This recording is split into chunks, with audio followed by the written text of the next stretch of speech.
And as mentioned, Paraguayans are turning out for the municipal elections this Sunday, in which mayors and councillors will be elected throughout the country. From the city of Asunción, our correspondent Mateo Grill brings us the details.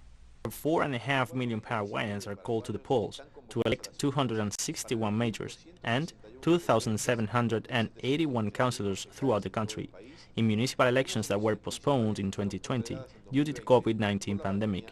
Several teams of international observers arrived in the country to observe the election and met with representatives of the electoral justice system and the main political parties.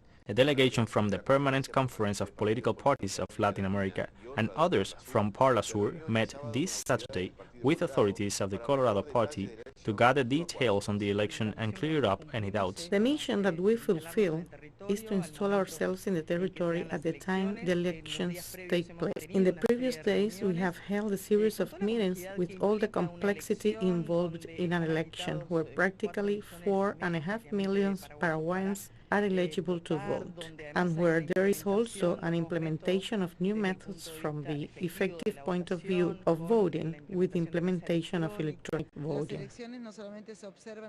The elections are not only observed on Sunday, when almost everything is already done in the sense of all previous procedural acts, also the political ones, but we were also able to conduct an assessment of each of the political forces going to electoral bid. We have also received complaints, and we have been talking here in the party about it.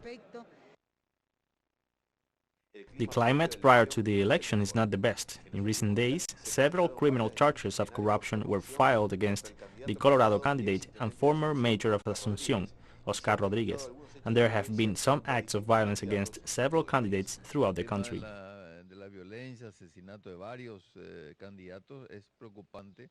The issue of violence, assassinations of several candidates is worrying, really worrying, and in fact, the sectors responsible for drug trafficking, the mafia, which are closely linked to the governing party. So, this is worrying. The candidate in Ciudad del Este, for example, is well known for being linked to drug trafficking, the candidate of the Colorado party.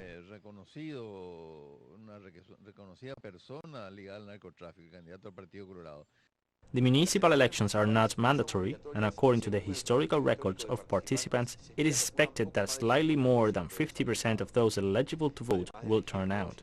In addition to electing new mayors and councillors, the elections will show the current political map and possibly serve to glimpse the scenario for the next general elections in 2023. Mateo Grille, teleSUR, Asunción.